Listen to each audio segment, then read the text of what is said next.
This is Fantology. You may have heard of us. All right, what's up, Chimney Cats? This is your host, Hodder Stephen, with you today for a review of The Hod King by Josiah Bancroft.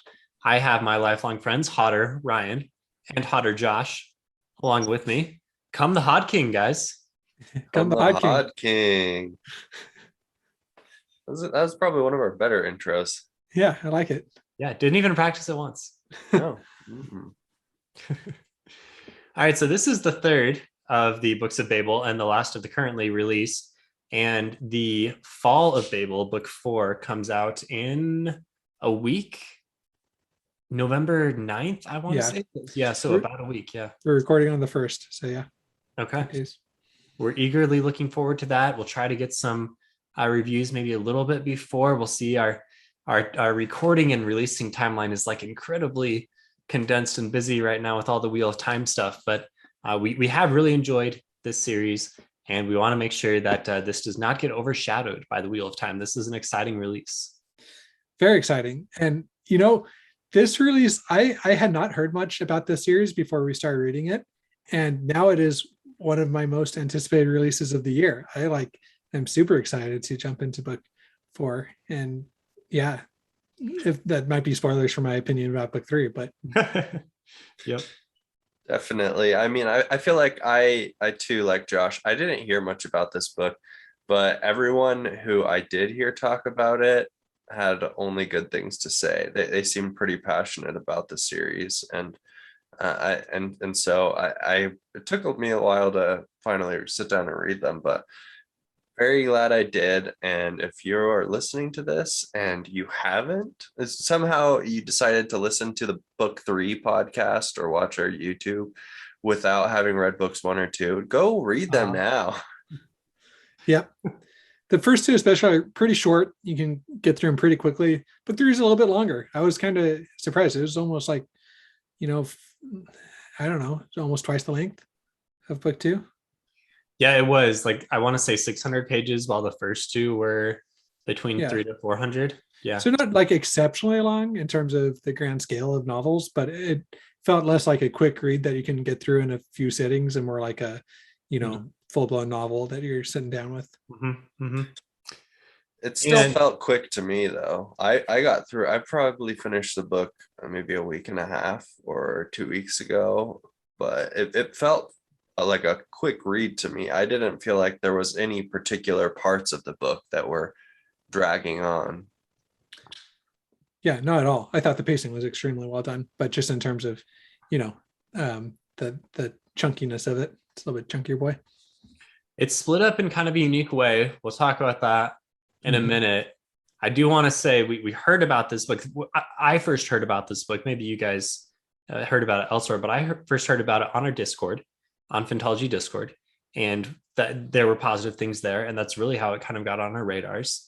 So if you're looking for some good book recommendations, join our Discord. We'd love to have you there. There's a good community of like-minded folks who are, and people of different views, but the internet kind of comes together in a nice way on Fantology Discord, and we have some nice recommendations and some contrary things sometimes, but this was pretty well received all around. Yeah. Okay, so should we just get started with the review, book 3? I don't know if we have anything else to lead in. I don't think we need a non-spoiler section of this at all. If you're listening to this podcast and you haven't, you should read book 3. If you haven't read book 3, that's kind of the non-spoiler review, I think. There it is. Read the book. Okay. So you kind of referenced the pacing. Let's talk about the narrative structure here a little bit, because it was unique not only to the Books of Babel, but fairly, not entirely unique, but it was a little different than the usual multiple viewpoints at the same time structure, which is pretty common. And it was also different than just like the linear time. And it was also different than like the flashback type of thing. It was like multiple viewpoints. They're all happening in successive time, and we were jumping back and forth quite a bit. So what did you guys think of that? Because that was not something that I can't think of a great example. Can you think of another example that's the same? Not really. I mean, I felt like most of the time I felt like for most of the book, it was chunked up between, characters. I didn't think there was that much jumping around. It wasn't like a, Sanderson book where every Yeah, chapter was yeah. a new viewpoint. It was like you stuck with the same character throughout most of It the. was, I guess I thought it was unique because you saw things in one character's viewpoint that was happening in another character's viewpoint. So you would go from like time 0 to time 10 Uh, with the first with Senlin, and then you pick up with Valletta at like time 0, and you take that to time like 15, skipping over the time when Senlin was there, and then Edith is kind of the same, but you see some things that Valletta's had happened. So there's a good like interspersing of stuff going on. yeah, that's a good way to phrase it. I thought it was cool. Once I figured out what they were doing, what he was doing, I like got on board with it. It was a little bit confusing, I think, for the first, like after the first jump, realizing that we had gone back in time, kind of making that shift in thinking. Took a little bit getting used to, but then once I got used to it, I thought it was fine. Yeah, I mean, I feel like this is done before. I mean, in TV shows, like especially like mysteries, where there's some sort of mystery, and then you're following one person's perspective, and then it switches to a different person's perspective and their view of the events. Um, so it wasn't totally unique. I was actually also kind of confused at different parts, and it wasn't just in the beginning. I remember being confused at when it was switching between Voletta and Irene and Edith on the ship. I was kind of confused exactly when the times were. Um, and so I think that might be one of the parts that we could nitpick about the book. I mean, as Josh had the same experience and I did, I don't think maybe we were both just getting a little lazy and paying attention, but I don't know. What about you, Steven? Did you have any experiences where you were confused about exactly where things were lining up? I did like the listening reading strategy where I would listen and then I would go back and kind of read the parts that I know I didn't fully understand. So I don't know if it's really fair to be like, that didn't make sense, because I think part of it was just because of the way that I read the book, which I think is a fine way to read the book, but maybe not necessarily what the author was entirely intending. Mm-hmm. I I think maybe there's some criticism there because there was like a bunch of kind of minor events, like mostly what was happening on the ship as they were getting ready to go do the important things. And those minor events kind of like bled over, and none of it seemed like super vitally important. So yeah, I could see some confusion as to like, whose timeline is this? What character do I really care about here? Because it was mostly just kind of like sitting with the characters and nothing real big was happening. Yeah, Mm-hmm. you would have kind of the tent pole events like the ship, being attacked. Um, and that kind of helped frame you and where in the narrative you were. But then again, like Senlin didn't really see that. So that was um yeah, I feel like if there's one for lack of a better word, again, like tentpole, one thing where you could stake everyone saw the same event happen, Yeah. then that would have made things maybe a little bit more clear on where the time frames were. Right. Yeah, because Senlin was kind of before the big things for the other two timelines. The ship getting attacked was a good one, but Senlin obviously didn't see that. Maybe like Maria's performance, but Senlin again, I think had already been But like, do you know for sure that he had already been made into Hod at that point? Like, I assume so by that point, but like, it's hard for me to say 100% yes. sure. You know what I mean? Because you didn't really. Most of Senlin's other rest of the story took place, in underground or in the Black Trail or whatever. Yeah. So maybe that could have been done a little bit more cleanly, but I did like the narrative structure overall. Yeah, So, I did like getting viewpoints from other characters and getting a bit more personality rather than just Senlin. Although I did enjoy Senlin in this book as well. I liked pretty much everybody else and learning more about the way they think, their backgrounds. Yeah. Was that different than book 2 for you? Because it was similar in book 2 with different character POVs. Mm. This one was a lot heavier on multiple POVs, I thought. Yeah, I don't know. So I wasn't in the review that you guys did on book 2. So now I feel like I didn't refresh it in my mind immediately. So now I'm not sure exactly. I mean, I want to say that book 3, there was a lot more time that we were away from Senlin and his point of view. A lot more happens without knowing what's going on with him. I don't know. Do you guys think that's accurate, or am I just misremembering it? Yeah, 100% right. Yeah. And even when we weren't necessarily in Senlin's POV in book 2, I felt like he was still in the happenings of what was going on. Like you weren't totally detached from him, like you were in book 3. Yeah, him being absent from the second 2/3 of the narrative, other than the Black Trail chapters, really kind of let the other characters have more room on stage, so to speak, because like you say, Ryan, in book 2, even though the other characters had points of view, Senlin was always there, and sometimes he kind of took up all the air in the room, and so removing him really kind of gave other characters a chance, and so I think that's a good strategy. Yeah. I will say this kind of leads me into my critique of the series overall. Is I think that this book really kind of confirmed my suspicion that it could have been a trilogy.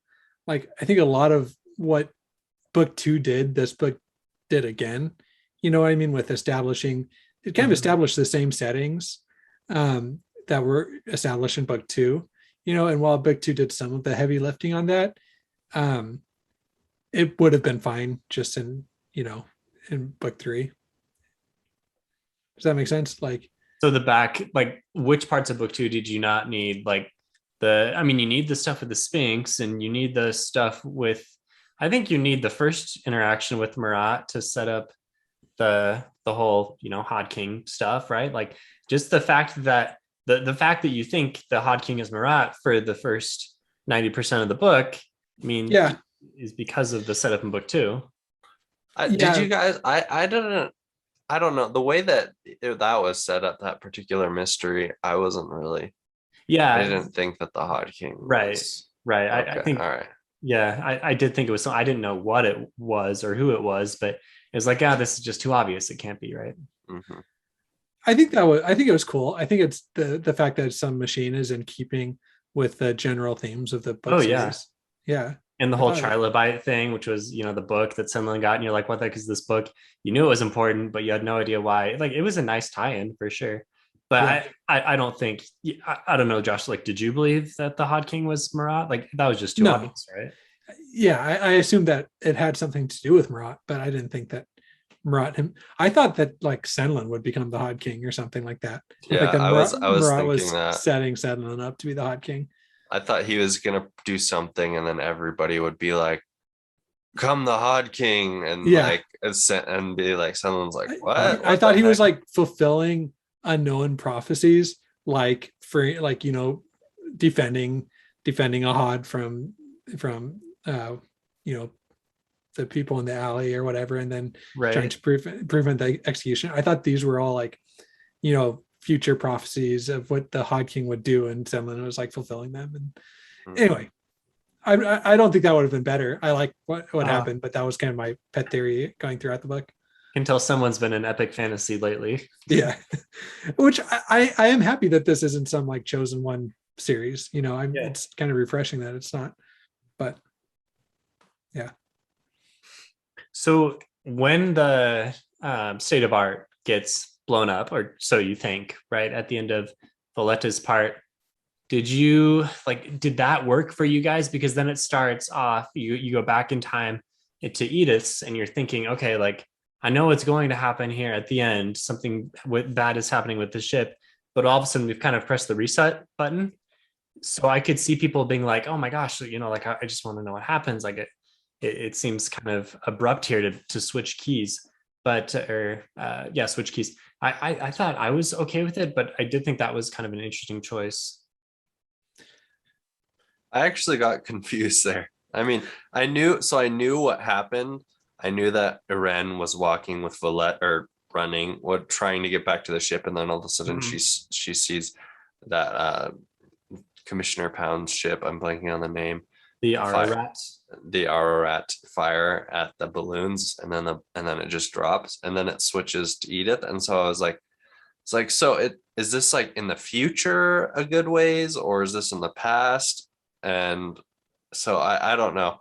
I don't know exactly how I got confused there because um but I see what you're saying, Stephen, where it might be a little jarring for somebody to be reading that and like get to this like almost this peak of action, and then all of a sudden you're just like yanked back into a moment of peace, and it lasts for quite a while. It's not like it's just like a quick perspective to like Edith sitting like eating at a table, and then all of a sudden the attack happens, right? You go through like this long viewpoint of Edith.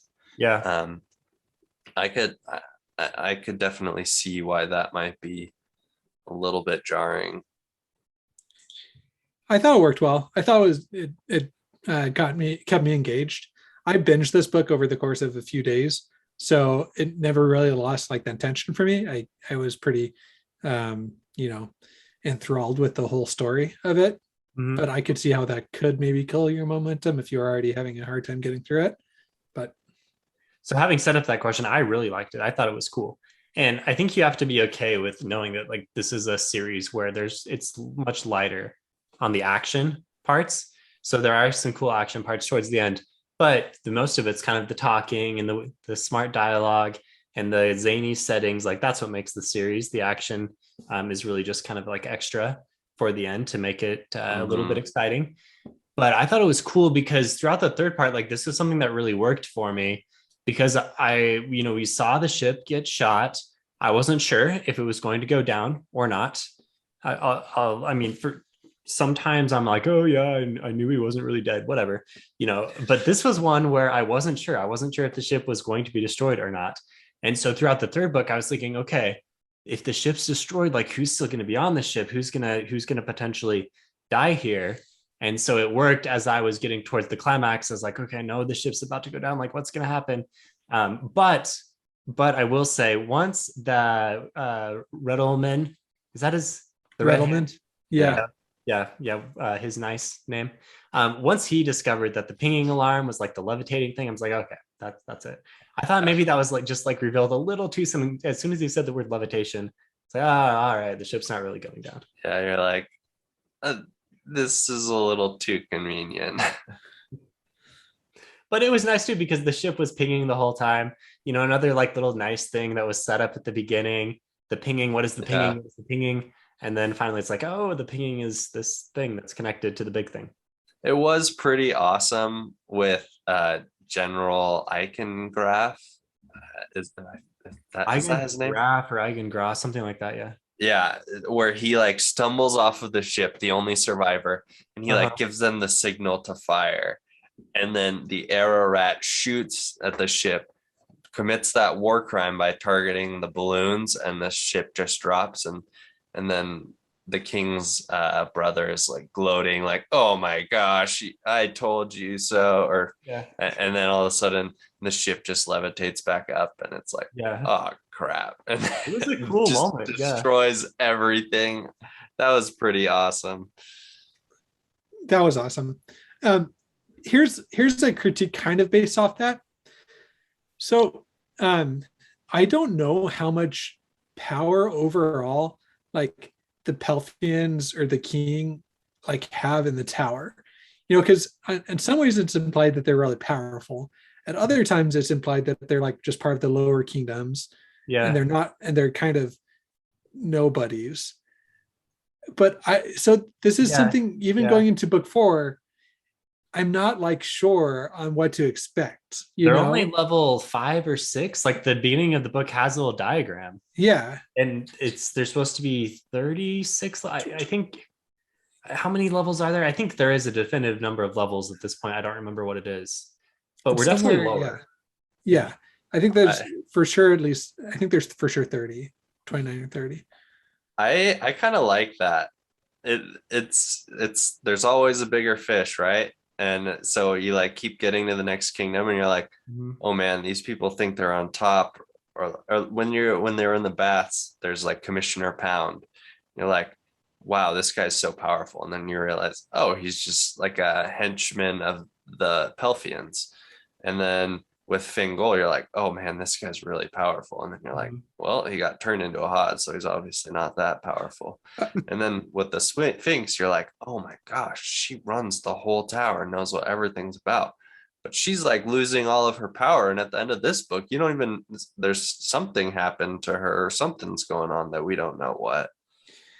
But I like that's the thing, Ryan. I really like that, and I agree with you. But then I felt like that just kind of stopped in book 3, where we kind of leveled out and we didn't really get the next layer up. Yeah. And it seems like the Sphinx is the one that's kind of running the whole. It's kind of the Sphinx versus Marat is the conflict that we have here, right? Yeah, but I mean, we've been clued in on these people at the top of the tower with like these rubber suits and like stun guns or batons. And so we know that there's still some mystery left to explore. Yeah, that's true. And that's, I mean, I get what you're saying, but the part of me that's excited is that there's so much left to explore.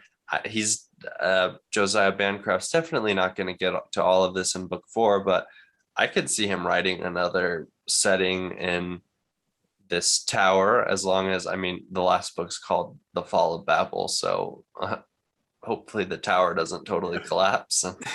I mean, come the Hod King, right? Yeah.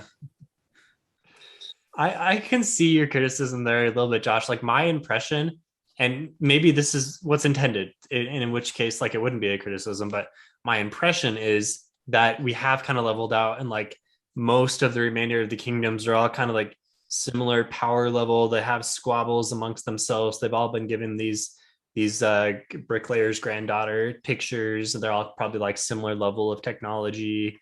And then at the top, there's something weird going on. And I guess we assume that these guys at the top are like extra powerful, but we know very little about them. Yeah. That's kind of my trepidation / hope going into book 4, is that we get some sort of an idea of what's going on in the rest of the tower, or even if we're told that it's not important really to the narrative. It's just something to like kind of help ease my curiosity about that. I could just see kind of like a montage almost of like the Hod King plowing through all the levels of the tower and getting quick glimpses of all of them as they're getting destroyed or something. I'd be down for that. Yeah. So speaking of the bricklayer's granddaughter, do you guys have any more of an idea about what this is? It's got to be the Sphinx, right? You mean the painting or the granddaughter? The painting. Well, I didn't even realize the Sphinx was the granddaughter. Dang. No, that's Valletta figures that out. I didn't even, that went over my head. Yeah, because the Sphinx is really attached to it and kind of like has this similar origin story as knows about the bricklayer. Yeah. She had given Valletta a lie, and the only thing that really seemed to ring true was the story of the granddaughter. So yeah, we do think it's the Sphinx, but the painting, yeah, I mean, at face value, the truth we've been told is that they need all the paintings to put it into the little device that the Sphinx has that will unlock the bridge that has something inside of the safe that the bricklayer wants them to have. I don't know. Maybe I missed some details. I think that was mostly in the second book, at the end of the second book. But yeah, we didn't get much more in this book. And in fact, we made no progress in getting additional paintings. Yeah, seriously. I mean, yeah, so the whole, their mission, they're trying to recover paintings from the different kingdoms, and all they get to is Pelphia. And they do go to one more. I don't remember the name of it, but they go to like the 2 levels above Pelphia that are at war with them or have historically been at war. Oh Like, yeah. right at the end, and they just kind of like, this is like in the conclusion, wrapping up, falling action. I do. Okay. Yeah. And they're like, oh yeah, we'll give you the painting because they just like Mhm. destroyed Pelphia. Yeah. So okay, so maybe some progress has been made. But I mean, do you think that the Pelphians painting is one of the paintings that Marat has in his possession? Could be. He had what, 3 of them, I think. I think I thought 5. yeah, I thought it was 5 or 6. Okay.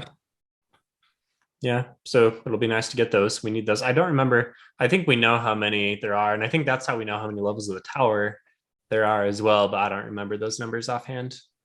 I wanted to say it was 42, but now I'm not sure if it's just that. I'm thinking of the Hitchhiker's Guide to the Galaxy. 42 is the Yeah, I answer think you to are. everything. Uh-huh. So I mean, my impression is there's a lot of paintings still to go. There's only one more book. I'm not sure how it's going to happen. now we know why nobody in the tower knows how many levels there are, because they hear it once and then everybody just gets confused as to what number they heard. We all heard 3 different things, or we heard the same thing and we've come up with 3 different numbers. Dang, this is true. Maybe there's several editions of the book that are circulated out there, and each one has different Dude, numbers. that would be such a cool thing to do. That would trip Reddit up so hard, man. Uh-huh. Everybody would be so mad at each other. That would be a nice little Easter egg. Oh man, that would be I like awesome. it. I like it. Yeah. Okay, good ideas. You're giving Steven ideas for his books. Oh, speaking of, this is totally tangent, but I'm deciding I'm gonna do the November writing challenge. This is the first. Okay, today's November 1st. Yeah, I wanted to do 50,000 words this month. It's my goal. Nice. 50? Yeah, over the course of the month. That's like the challenge. Not a day, not per day. Not per Yeah, day. I know, but 50,000. Well, it's like what, 1,500 words a day, a little bit more. Yeah, something Good like math. that. Good math. Good math. So Yeah, it's substantial. I want to devote like about an hour on it. per day. that's awesome. I'm fully in support of you doing that. Okay. Yeah, Anyway. same. I just committed publicly now, so Excellent. yeah. All right. Sorry about that. Patreon supporters can see your concluded work. Oh, maybe we'll see about that. Okay, so Pelphia, we said that was interesting as far as like that was most of the setting. We didn't talk about, I mean, what did you guys like spending the time in Pelphia? I really like these like really absurd, over the top, like what's the word? This really full of themselves type of setting. I think it's fun. Reminds me of like the really self-indulgent societies that they get into in the TV show, the serial killer show. Ryan, right? I've seen a few episodes of the first season, but I didn't. I think that kind of humor is fun when you're just like making fun of a really overblown element of society. I enjoy Pelphia. Yeah, they party hard and they trash everything, and then everybody, or they have the custodians come out and clean up the streets during the night or something like that, right? Yeah.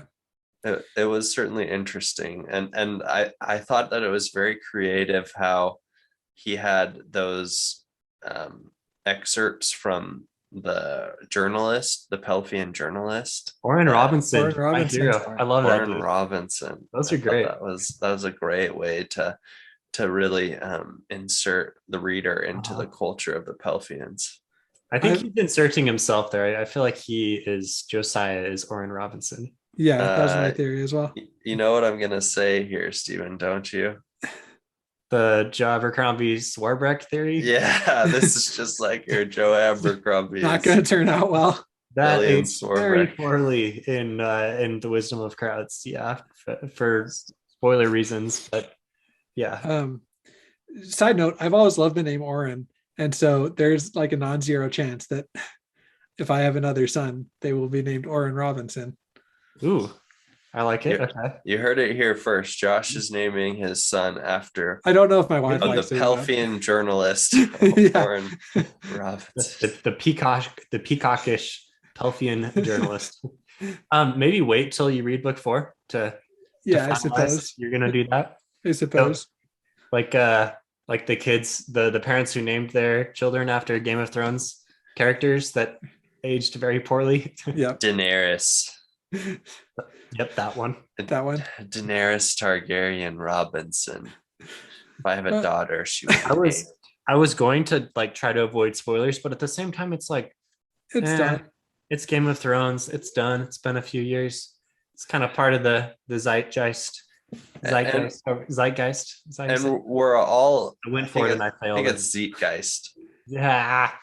Okay. I think we're all hoping that the TV show is not canon, or the books will end differently than the TV show. I'm hoping. Okay. Getting us back on track. Thanks, Josh. What did you guys think about Senlin's interaction with his wife, like on the cart, the little It was frustrating. The Mary Loop cart. Yeah. Yeah. Yes. Very poor performance. Very poor. From Senlin or Marya? From Senlin. Mario was on point, man. I was frustrated for a different reason. Why can't, okay, maybe for Mario, why can't, I get why she couldn't tell him, but like, I don't get it. You know, like he had a right to know, and she should have told him about their kid and told him, trying to protect him, I guess.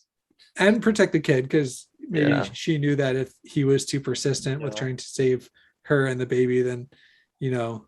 I feel like we don't have a good enough understanding of how monstrous the Duke is. Like, we've heard he's evil, and he's done a couple things that are like bullyish, and obviously like putting Senlin's head into a bucket and sending him off the black trail was bad. Well, and also manipulating Marya and like being abusive to her. But we didn't see how abusive he was. And so it's hard to know like how scared she was. Threatened to kill her daughter unless she married him and gave him. We don't actually see it. That's pretty abusive about it. I don't know. I feel like if I had seen it, it would have been like, it would have really made me hate him, and it would have helped me understand her fear of him more. Maybe.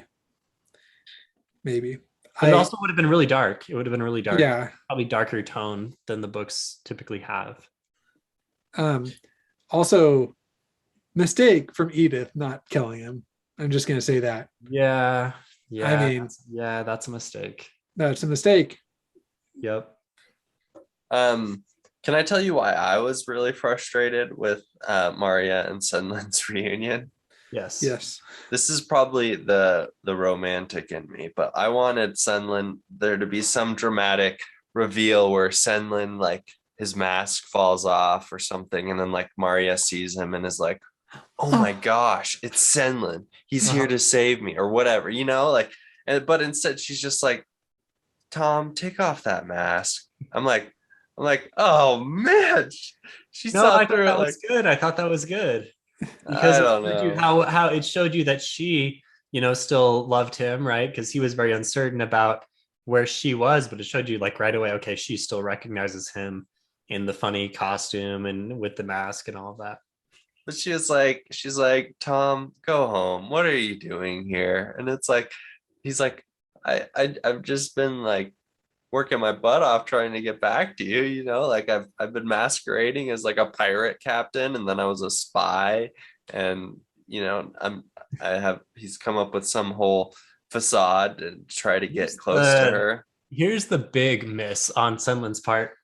What's up with coming out with the I've kissed someone else right away? I don't know, man. Like maybe I get that. I get that. There's a lot of things going on right now. I get that. Why do you throw that in there? No, man. This is when I think that is actually really well written, because I just think that you'd feel really dishonest with saying anything without prefacing it with like, without, you know, saying I kissed another woman. You know, if you like saying they're like declaring your undying love without with still keeping that secret, I think you'd feel pretty dishonest about it.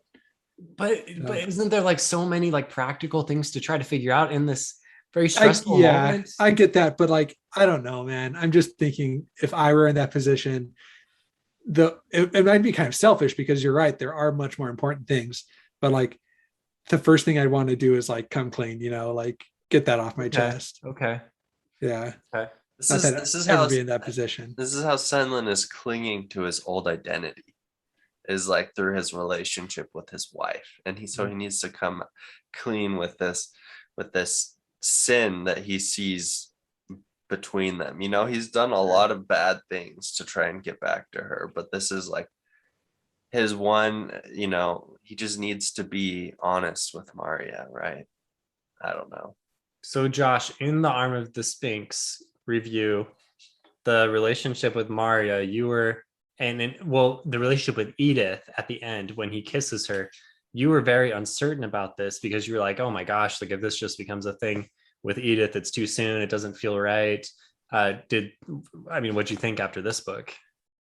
Yeah, of course. I mean, still same feelings, right? Like his relationship with Maria is what needs to, stay strong here, in my opinion. Okay, so you're team Maria then? Yeah, absolutely. I'm team Maria. Okay. Yeah, he's married to her. Maybe if he wants to, like, he's got a child with her. Yeah, if he wants to tell her, like, hey, I'm not in love with you anymore. I fell in love with Edith. Yeah, then that's fine. But as it stands, So you're not saying the love triangle at all. You're just saying no. There's no love triangle. Okay. Do you feel bad for Edith? Yeah, of course. I love Edith. So bad for Edith. I love Edith, and I feel super bad for her. And like, I feel like she's kind of drawn the short end of the stick here with Senlin. But at the same time, she's an adult, and she knew, right? Like, she knew that she was taking advantage of Senlin when he was in a pretty distraught state, and she knew that he's in love with, that he has this wife that he's in love with.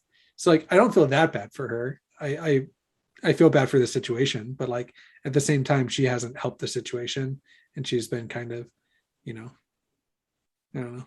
Yeah, maybe she's been a little selfish, but knowing her backstory as well helps because she's never had love in her life, and now I thought it was really well written at the end, where she sees Maria and all of it, and she, like, the way it's written about how this just hope kind of within her is extinguished, and she's carrying this around now, and she's like, I was so silly to think that this could have been, like, that was really well written and really, really heartbreaking and sad. Yeah, it's a very well written character and very, very well done, in my opinion. I'm not trying to, like, I think it's one of the best part of the series is how these relationships have developed. But in terms of like what I think is like ethically the right thing to do, I don't think that's really changed at all. Yeah, I agree. I mean, if Mario was out of reach and happily married to the Duke, then it would be another thing. But she was just doing it to protect all of it. This is, for those of you that have seen The Corpse Bride. I watched this Halloween with my wife because she's not a big scary movies person. So we watched The Corpse Bride that she's never seen.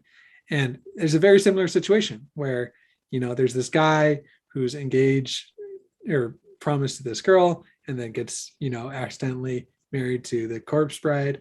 And then, it's a very similar situation here where nobody really did anything wrong. You understand all the feelings, but there is the right thing to have happen. And that's for Stan. Yeah. Anyway. I guess we we see what Josh requires in the Fall of Babel. Okay. What do you want him to end up with Edith? Are you team Edith here? It could be written in that way. I think things would have to happen. There would have to be reasons. Like Mario would have to die. Yeah, she would have to die, or I don't know. Maybe I don't see any way for it working out with Edith, with Maria still alive and well. I mean, maybe if Maria chooses, I could see it, Maria choosing to go home and Stanlin choosing to stay in the tower. Without his daughter?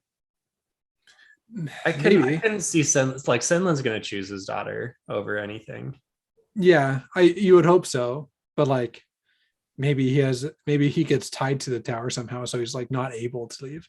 He makes some sacrifice. He's such an emotional and he was a character that values these relationships so much. I couldn't. Yeah. It would seem so out of character for him to like choose the tower.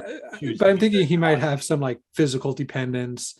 Maybe he like, will die without the stuff from the Sphinx, So Pirates of the Caribbean 3. Yeah. They can only meet once every 10 years on the. They still stay together. Yes. I don't know. So I could see. I think that Josiah Bancroft is a good enough author that if that's the direction he wanted to go, he could come up with a compelling situation in which Thomas and Edith end up together without Maria dying. I trust him to do that, but like I just don't really think that's what's going to happen. Anyway. Yeah, I agree. Okay. Should we talk about the Black Trail? I think that's kind of a fun one. It's something that's been hinted at for 2 books. We knew. I mean, going in, I feel like reading the first book and maybe the second book, maybe not the first book, but once you kind of figure out that there's Hods and they travel this Black Trail thing, I feel like one of my, like, if I had to make predictions, if I had to go back in time and like honestly say a prediction I would make would be that Senlin becomes a Hod and travels the Black Trail. I feel like that was always something that was going to happen. And so we see it here. And I thought it was cool. I thought it was a fun setting that there wasn't a lot of pages spent on it, but it was really well realized. Like Bancroft does a really good job of once again creating these really cool visual and unique settings, in my mind at least. One of the things that I thought was really cool about the Black Trail, I mean, you've heard lots of horrifying things about what happens to the Hods, and it's hard like to actually create something that's as horrifying as the readers would imagine it to be, without describing it. And one of the truly horrifying things that I thought happened there, which was unique, is how they all have their debts tied to them. And you're never supposed to tell anybody else how much you owe, because if you owe like a very small amount, that's like very desirable. And so people will like literally murder you so that they could trade out their debt for your debt. And so, it's one of those things that brings human nature. He brought human nature into the Black Trail. And I mean, of course, it's going to be horrifying because of the circumstances. And like, there's going to be lots of crime. But I don't know. I thought that was a very creative touch to the Hods and the Black Trail in particular. Yeah, I agreed. Like the idea that if you owe, if you owe a lot, or no, if you owe a little bit, then you're more of a target to be, to have your debt taken from you. And so Senlin was supposed to say that he owed a lot. And it seems like people who were, if you were to stuff a Pelphian into the Black Trail, they would not survive very long. It's something that you really have to be like pretty weathered as far as life goes to survive. It's something that it makes sense that Fingal is thriving there, because this guy is probably good at kind of just worming his way into every part of society wherever he is. Mm-hmm. I've got to say though about the Black Trail, it doesn't seem like an efficient way to run to have slaves. That like just the whole thing where you basically like kick some slaves out of a gatehouse and you're like, all right, you take that up to like, I don't know, 5 levels up and you'll get paid up there. And so then I feel like supplies would just get like stolen and lost all along the way without any oversight. Well, it's clearly what's happening with Marat's group of zealots. Yeah. I mean, nothing in the tower is, I would not call any of this efficient. I don't think, I mean, the ideas kind of make sense. Like, oh, we're heating things here and we're changing fuses here and we're creating power here. The ideas are cool. I don't think the science really plays out, but it's fun to think there's an economy of the tower behind the scenes. Mm-hmm. Can I just share another thing that kind of brought me out of the story a little bit, was how abysmal Senlin's performance was sometimes, and how amazing it was other times.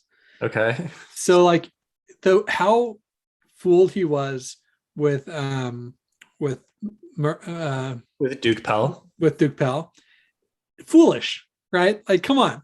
I understand that he wanted to be convinced that Maria had a good life. Maybe you can convince me of that. But come on, like, do some research. It's not hard to see that this guy is like a bad guy, right? And then he goes from that abysmal performance to like now kind of finagling his way into the top echelons of the Hod Empire and Marat's inner confidence. You know what I mean? Like, I just feel like his ability levels kind of swung a bit All right, to opposite ends of the pendulum here. let me explain this to you, how it happened, at least in my mind. Okay, All yeah, right? no, this I want this So, explained. I think that despite everybody thinking it was, or even Thomas thinking it's a bad idea, he went to go see that play with that they made about Maria's history. Uh-huh. And I think it was pretty obvious to us as readers that this isn't what like there were some like more intimate details, but like even Maria as a person, the person he married, wouldn't do that. Like, she wouldn't tell this whole story with the intent to disparage Tom. Like, even if she was happily married to the Duke, she's just not that type of person. But I think that just the combination of circumstances and his lack of finding his wife, I think that he was becoming depressed, and this just kind of accelerated and played upon his depression. And so he because of that, he became susceptible to these thoughts that, Maria's happy without me, she doesn't want me. And so he was like tricking himself into thinking like, maybe the Duke is like a good person, maybe my wife is happy with him. And even though like it doesn't make logical sense to people outside of it, I think that this depression is just all playing into his mind. And then later on, he puts things together with his daughter, with all of it. And because of that, he learns like why he needs to get back, and he gets his drive back. And so he becomes competent again because he has something to work for again. And he hasn't really lost hope and given into his depression. Instead, he's gotten back out of it. And so I think that is one way in which you could explain the fact that he was able to get tricked by the Duke. And then he subsequently, as a Hod, he got back his hope and he got back his drive. And now he's doing cool things again. He's outsmarting people, tricking people, trying to do everything that he's done in the first two books, just trying to save his wife and family. Okay. Yeah, I like it. I think I wasn't ensconced enough in his mental state, but I think that's a good explanation. And I mean, I think some of these are like, I'm just maybe reading into things, but I mean, sometimes you got to put yourself in the character's shoes and explain things. Yeah, kind of like Kaladin and Stormlight. Like, he has some performances that are much better than other performances, keeping it spoiler free. And okay. Yeah, I like that, Ryan. Yeah, makes sense. Yeah, it's easier for us as readers to be like, obviously, Maria still loves you. Like, like she starts off by kissing you on the roller coaster, and then none of these details are really adding up. But for him, yeah. Okay. Let's talk about the Valletta parts in the middle. So one thing that I was critical of in the second book was I didn't love her character. I was just confused. Like, how old is she really? Even though like she just like her general maturity seems to be all over the place. I liked her more in this book. I liked her in this book. Yeah. I thought that it was one of those things where she kept an air of innocence about her that finally caught up with her in like a really sad and tragic way, and I thought that was demonstrated really well, and I'm really interested to see what happens to her in book 4. You mean with like the prince? Yeah, her just assuming that she was still kind of untouchable, and like Yeah. she'd be able, to get out of any situation she was in. But I mean, I think that's true. I don't think she was totally naive. I mean, she did talk to Iren about it, but like you said, she did continue moving forward, and she just, I'm gonna be okay. Like, it didn't even cross her mind. Maybe he has a gun that, and I don't know. It was really shocking to read that, right? When you're like, oh my gosh, like Valletta is yeah, actually gonna have to like kill this guy. And then he just like shoots her. I thought she might have died. Yeah. yeah, I thought she was dead.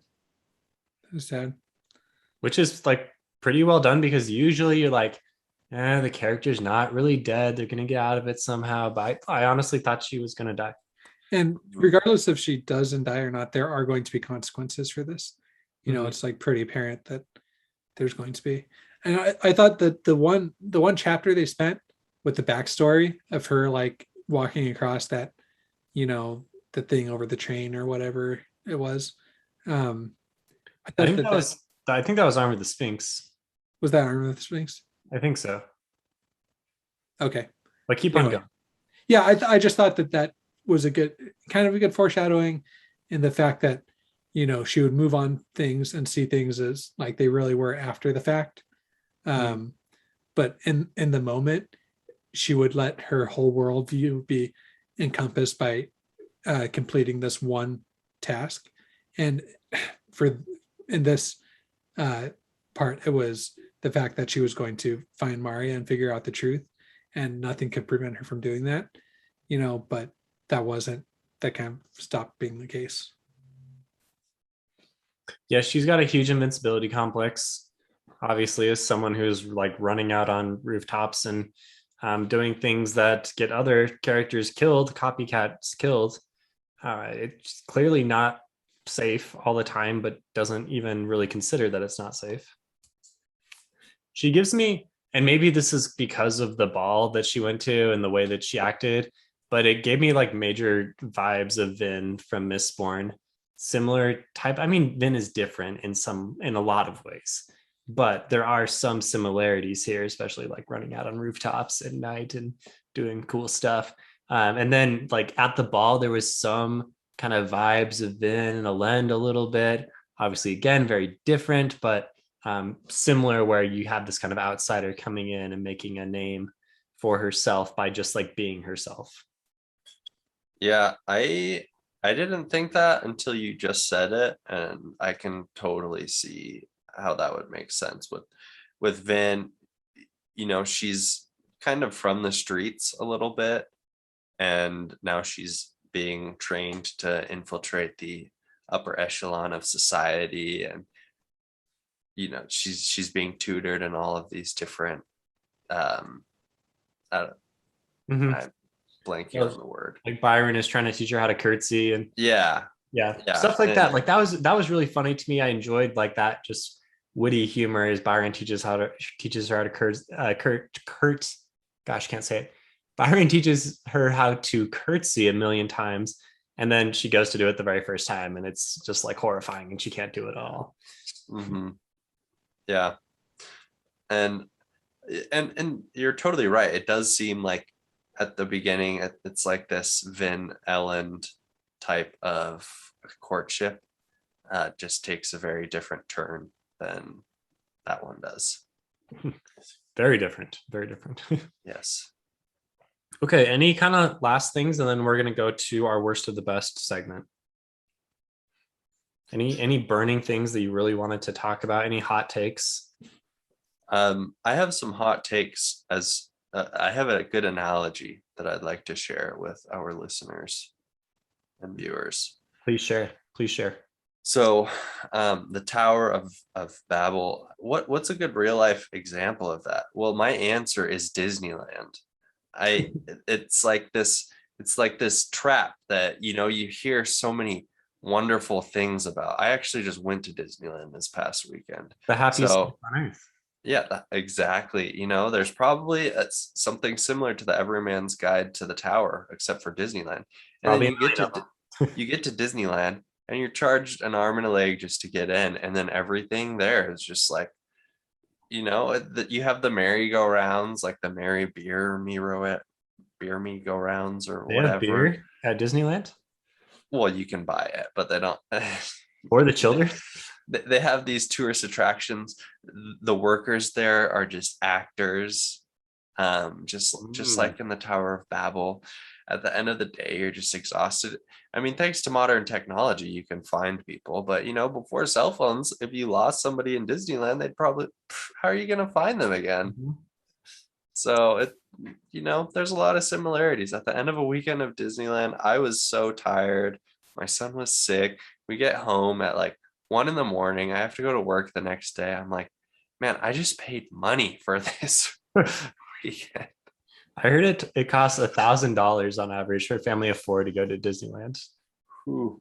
Yeah, fortunately, it was our Christmas present like 2 years ago for these tickets. So my wife and I didn't have to pay for our own price of admission, and our son is so young that we didn't have to pay for him either. But I mean, it just seems like, sure, Disneyland, there are some upsides to it. It's not all bad, but I could definitely see some similarities to the tower. So you lose your kid at Disneyland, and 20 years later, you have Tarzan. Yeah. Nice analogy. Disneyland, aka the Black Trail. I can see it. But I don't think I have any parting shots, other than I kind of agree with Ryan on the Disneyland is the tower comparison. Man, people are gonna hate us. People Okay, love Disneyland, guys. I know a lot of people who love Disneyland. I Yeah. mean, that one guy who loved the parlor, right? In the story, he was just like so excited. He's like, "Oh my gosh, I'm so excited to be an actor in the show." And someone's like, "What? Like, what do you mean?" And then he gets put in the same group as Senlin. He's the younger bachelor who's cheating on the older guy, and he's like so excited to act, and he's just having the time of his life, and then boom, he dies because of that the crazy older guy who were all like, what the heck, why did he You're do saying that? you're saying this could happen at Disneyland?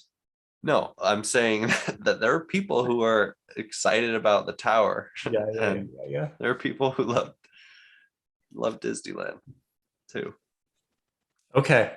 On that note, worst of the best. Maybe Disneyland is the worst of the best for Ryan, but come up with another one, Ryan. Okay, I have a good worst of the best. So I'll go first. Yes, please. And this isn't really nitpicking about the structure of the plot or the writing or anything like that. Maybe it's just something that's wrong with me. I'd like to hear your guys' thoughts. But as part of this world that Bancroft has created, he's introduced us to different types of creatures like the chimney cats, the spider eaters, the spiders. There's lots of things that lots of creations from the Sphinx. It's like some slugs that are in the basement, I think. Yeah. Yeah, all sorts of different things. And as I'm listening to it, I realize that I have a lot of times become maybe a bit, my imagination is limited. I like to look up like artwork that other people have made on these, or like artwork that in these special editions of books that come out, because Okay. I have trouble visualizing these. And so Bancroft has created this unique world. It's very similar to our own, and then with some cool little twists to it. And this tower is awesome. But then I just struggle to visualize it. And through no fault of Josiah's, just the community is smaller. So there's not that same type of, there's not really wikis, there's not really artwork. And so I struggle to put it all together in my imagination. And that's why I was saying that this is probably just an issue with myself, because I'm sure there are people who love to have some small descriptions and then just throw it all together in their head. And then when they actually see it on a piece of paper, they're like, you know what, that's not how I visualize it in my head. And so I don't know. Do you think I've just become too dependent on other people drawing things? You need to create the artwork. It sounds like that's the solution. You guys don't want to see the artwork that I create. Your chimney cat is like a stick figure. Yeah, it would look like just a balloon animal.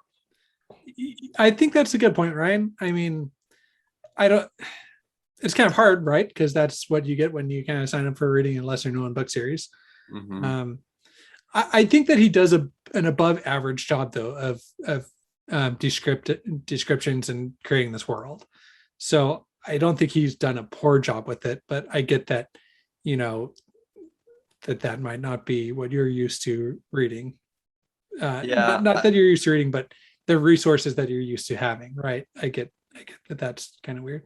Yeah, I didn't really want it to like criticize his descriptions or anything, because like I said, it might just be me listening to it. I'm not like truly putting it like, I think the spider eaters look kind of like large ant eaters, something like that. I mean, I know they have more predatory though. Yeah. And I don't know, but I mean, these are really cool things, and so it's a world worth exploring. All right, my worst of the best, just because I know we're running out of time, Ryan. Sorry to No, cut that discussion off a little bit early, but was the plan to free what's his friend's name, the big guy, Taru, Potter John. Yeah. Oh, Terrible. Potter John. Terrible. I mean, I think that Ryan has kind of recontextualized this part of the story in my mind with, this depression that he's going through. But come on, man, you can't be putting out your plan straight up like that in letters and expect it to like go unnoticed. And I get that He made it a little bit. He didn't sign his name, right? Well, he assigned his fake name, that his pseudonym that he was under. No, I think he said like, your friend from the back, or your smiling, ever smiling friend, or something like that. Yeah. You're right. I don't know. Yeah, maybe not that it was him, but that there was a plot. Like he still should have known that was going to get John in trouble. And along with this exact same, I thought it was a little bit too maybe serendipitous, maybe the opposite of serendipity in terms of like bad luck, but with this person who he had wronged at the beginning of the arm of the Sphinx, right? It was the one that recognized him and was the one that gave up the gig. Oh yeah. I thought that was cool, of like showing his actions coming back to bite him, but maybe, I don't know, having that foreshadow a little bit more right beforehand or something like that could have been right. fun. Although I do wonder, and maybe this merits a reread, but did the Duke Pell, had he already figured it out somehow? Because he didn't seem surprised at all. I don't think so. He seemed like, like he was just like, oh, like it all makes sense now, I think he knew something was going on. And so when he figured it out, it was one of those realizations. Like I was wondering if he had gotten something out of Maria or something, and so he knew, and so he was like bringing in, but that doesn't make sense, because like how would he have known that this random woman knew Senlin? Yeah. Okay. Yeah, that is the opposite of serendipity there. Well, the chance level remaining the same, right, but like the outcome being the opposite. Yeah. Agree. Okay, mine is on the structure. I liked the structure, except I think, and this is going back to our discussion at the beginning with like the different things revealed at different times and stuff. I think it was all really cool, really well done. I wish there was a little more crossover, like some random things that happen. And maybe a reread will remove this, because maybe there are these details and I missed them. But some, just some random things that Senlin did, and like, oh, now we're seeing this like random thing also here in Valletta's part, and it doesn't have any influence on the plot, but you can just see some like small things. Like a newspaper clipping of somebody disrupting the shootings from happening. Something like that. Yeah. But they don't realize, the characters don't realize, but the reader does. Just like a little extra treat for the reader. And not even treat, but help you figure out where, like what is lining up with what. Yeah. That could also help us like a little more tentpole moments. Yeah. Yeah. And there probably are more things. I think that Bancroft probably thought about this as he put this together. I guess maybe I just wanted more because I really like the idea. I like these types of things. And so I wanted more. I want more of the good stuff. Yeah. Cool. All right. That's a wrap for us and the Hod King. Come the Hod King, and on to book 4, the Fall of Babel. What will happen? Let us know in the comments what you're excited to see in book 4. Subscribe on YouTube and hop on Discord. We're going to be doing, this is definitely one that merits a dedicated read along channel because there's several people in Discord that will be reading it together. So if you are a fan and want to read it with us, we will monitor spoilers and avoid all that kind of thing. But it's fun to just like get some connection with the community and get some opinions back and forth. And So maybe that'll be happening. Be on the lookout for a special Fantology episode coming out later this week. I would subscribe for that. Yeah. Special content around Books of Babel coming your way soon. So watch out for that. Get excited. Okay. Until next time, come the Hod King. Hodder John. I mean, Hodder Bye, John. guys. Not Hodder John. Hodder Josh. Hodder Ryan. Hotter radar. Hotter radar. Oh, radar. Hodder Radar the cat. Hopefully cats do not become Hods. Ryan, this might be He's the our thumbnail. librarian. He's the librarian. Yeah. Oh, it's oh. All right. All right. On that note, see you guys later. See you guys. Bye.